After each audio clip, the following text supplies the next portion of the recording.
I'm Eleanor Whitmore, and today I turned 65. The kitchen smells like vanilla because I lit a single candle on a store-bought cake and let it burn down to a stubborn bead of wax. The late afternoon light off the Maine coast comes in thin and cold, laying a silver stripe across my table. My phone sits beside the plate, screen up, as if good news might fall through it. The calendar blinks the date, a small blue circle around my name. The knife leaves a shallow groove in the cardboard base. No one calls. No one knocks. The group thread where my son, Daniel, usually shares photos of the baby is quiet. My daughter-in-law, Marissa, posted a boomerang of champagne, another celebration for her mother, Lorraine. I don't text a reminder. I don't type a gentle hint. 6 years taught me reminders only rescue the forgetful, and I'm done. I tilt my fork into the frosting and take a small bite. Sweet and slightly dry. It tastes like every compromise I once convinced myself was love. The house hums with heat, and in that hum I hear my own voice, steady. I have spent a lifetime smoothing edges, bridging moods, translating silences. Tonight the silence will speak for me. I turn the phone face down and slide the Do Not Disturb on with my thumb. The room grows gentler. Outside, the tide pulls back with a wet hush, like fabric being folded. I picture Daniel's face when he finally notices the date, the scramble to excuse himself, the promise to make it up to me. I picture myself saying, "That won't be necessary." I blow out the candle. Smoke twines upward, then disappears. In the quiet, I open my laptop and a starred email I've been saving, an invitation to view a place by the water, sun-bleached clapboard, wide windows, a porch facing its own future. My pulse lifts, not from anger, but from clarity. I won't chase a seat at a table where my chair's always missing. This year, I won't make a scene. I won't make a speech. I'll make a move. By the time anyone notices, the only message left to send will be the one my life writes. The next morning, I left the cake on the counter, its candle stub leaning like a tired sentinel. I made coffee and carried the mug to the porch, the ocean rolling gray and insistent beyond the rocks. My phone blinked with notifications, family photos, work updates from people I barely knew, but nothing with my name attached. My birthday had already dissolved into yesterday. I let the bitterness cool with the coffee. Daniel had texted once, a rushed line about being swamped at work, no mention of the date, no trace of recognition that it was the 6th year in a row. Marissa had posted another picture of her mother opening gifts, ribbons and smiles spilling across the frame. Lorraine looked radiant in silk. I scrolled past, not angry, not surprised, just tired of playing invisible. For years, I'd been the one to host dinners, bake pies, organize gatherings. I kept the glue warm, thinking that if I worked harder, the cracks would close. Instead, they widened until my own celebration fell through them. I sat with the weight of it and realized I wasn't angry at forgetting. I was angry at myself for tolerating it. That morning, I dialed a number I had saved months earlier, a real estate agent named Claire who specialized in coastal properties. Her voice came through bright, efficient, asking if I was ready to move forward. My heart answered before my mouth did. Yes. I wanted to see the house by the water, the one I'd bookmarked in secret. I hung up and watched the tide climb higher against the rocks. The choice felt less like rebellion and more like oxygen. For once, I would not wait to be remembered. I would carve my own mark into the shoreline. Claire met me at the edge of the property that afternoon. The sky had shifted to a pale blue, streaked with thin clouds, and the salty air wrapped around us as if the ocean itself wanted to witness the moment. The house stood just above the dunes, its clapboard siding weathered but dignified, the wide porch reaching out toward the horizon. I felt the boards under my shoes creak, not in warning, but like an introduction.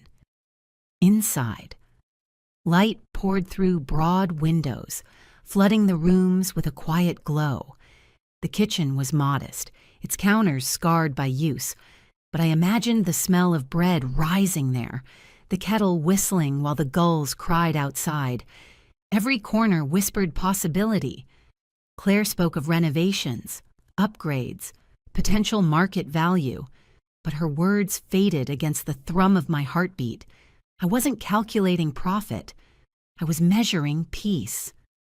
She slid the papers from her folder and placed them on the counter. My hands didn't tremble as I reached for the pen.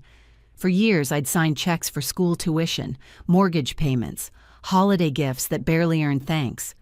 This was different. This was mine.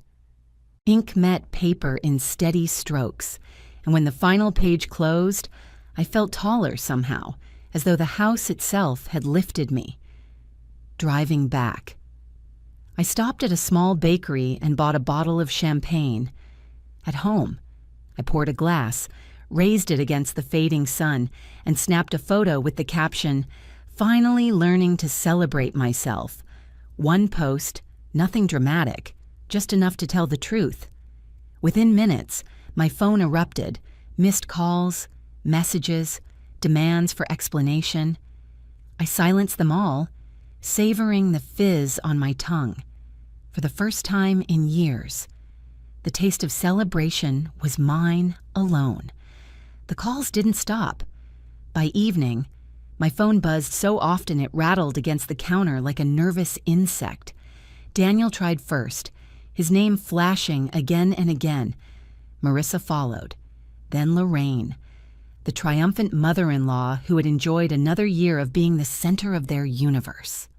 They all wanted answers, but none of them had asked a question when it mattered. I poured myself another glass of champagne and left the phone face down. The ocean outside was turning black, streaked with moonlight, waves slapping the shore with a rhythm that steadied me. Each vibration from the phone felt less urgent, more like a reminder that silence was my chosen weapon. Daniel's voicemail broke through eventually, his voice thin and strained. He wanted to know why I hadn't told him about the villa, why I would make such a big decision without consulting the family. The words twisted in my chest, consulting the family, as though I had no life beyond their permission. Marissa's message came next, sharper, dressed in false cheer. She called it a wonderful surprise, but I could hear the edge in her tone, like she was measuring how much she'd been left out. Lorraine's was blunt, commanding, telling me I was acting reckless at my age. I muted the device altogether and stepped onto the porch, letting the wind push against my hair. For years, I had begged for inclusion, softened my edges to fit into their circle. Now the circle was broken, and the gap where I once stood was theirs to notice. The night deepened, and with it came a clarity I hadn't felt in years. I realized I didn't owe them a response. Not tonight. Not tomorrow. The villa wasn't just property. It was proof that my silence could be louder than all their noise. The next morning, I woke before dawn, restless but calm. The horizon was painted in soft pinks and blues, and the house seemed to breathe with me, as though it already belonged. I sat at the kitchen table with a folder I had kept tucked away for months, the letter from Aunt Clara's attorney. My fingers smoothed the creases as I read her words again, the handwriting steady, the tone unapologetic. She'd left me $7.2 million, accumulated over decades of careful saving and quiet investments. Clara never flaunted wealth. She lived in a modest clapboard home and drove the same car for 20 years. But in her final note, she wrote, "Eleanor, you spent your life giving without asking. Use this gift to claim your space. Live unapologetically." I had hidden that truth from everyone, even Daniel. I needed to see what people valued when they believed I had nothing. The answer had been carved into 6 forgotten birthdays. Now, as I traced Clara's words, I felt less grief over the family I didn't have and more gratitude for the clarity she'd given me. I folded the letter, slid it back into its envelope, and locked it in a drawer. Some secrets were anchors, meant to hold until the tide was right. The villa wasn't just a purchase, it was the first step in honoring her faith in me. The phone rang again, but I didn't move to answer. Their sudden urgency felt hollow against the steady weight of Clara's voice in my mind. For the first time, I understood that silence wasn't emptiness.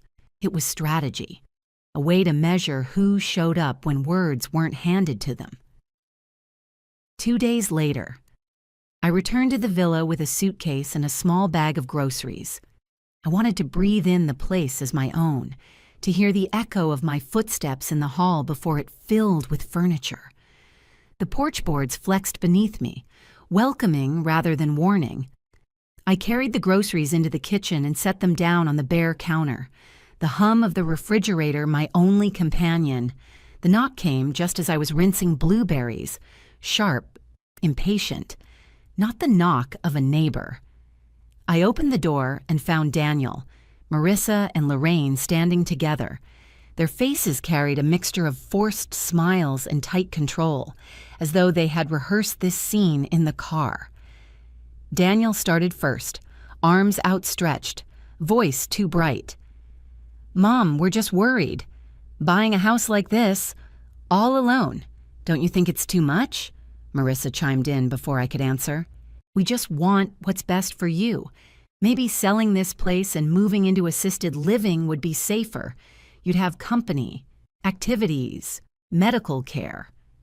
Her tone dripped with false kindness, but her eyes lingered on the keys in my hand. Lorraine didn't bother with pretense. "At your age, responsibility can slip away fast. Why not hand things over now, before mistakes happen?" The words hung heavy in the salty air. I set the blueberries down and met each of their gazes. My pulse quickened, but my voice was steady. "This house is mine. My decisions are mine. I appreciate your concern, but I don't need your permission." They exchanged looks, uneasy but unwilling to retreat. In that moment, I understood. They hadn't come to protect me. They'd come to contain me. That night, after they left with tight smiles and unspoken frustration, I sat at the kitchen table with the folder of documents I had kept locked away. Their visit had stirred something sharper than doubt. It was suspicion. The way Marissa's eyes had lingered on the keys, the way Lorraine pressed the words, "hand things over," all of it felt less like care and more like preparation. I called my attorney the next morning, a woman named Grace who had handled Aunt Clara's estate. She was brisk and efficient, but there was compassion under her clipped tone. I asked her to pull every recent document filed in my name, anything that might hint at debts or obligations I had supposedly agreed to. By the afternoon, she called back with news that confirmed the unease in my chest. My signature appeared on a loan I had never taken. A shaky imitation of my handwriting sprawled across the bottom of a contract that tied my name to Daniel's financial mess. My stomach twisted, not just with betrayal, but with the knowledge that this forgery had been accepted as truth until now. Grace dug further. Marissa's employment history was thin, patched together with half-truths, and Lorraine, her record was not clean. 10 years ago, she'd been convicted in another state for elder fraud, a fact carefully buried under layers of relocation and changed addresses. I sat back, the ocean rolling steady outside, while the pieces settled into place. This wasn't just neglect or selfishness, it was a pattern. They had been circling, tightening, hoping I'd stumble so they could step in. I looked at the villa around me, its walls bright with new promise, and felt a resolve solidify. They had underestimated me, mistaking silence for surrender. The next evening, Daniel came alone. He knocked softly, not the rehearsed pounding of 2 days before. I hesitated, then opened the door. His shoulders slumped, his eyes avoiding mine as he stepped into the kitchen. The silence stretched until he finally spoke, his voice cracking. "Mom, I need to tell you the truth." He sat at the table, staring at the wood grain like it might swallow him.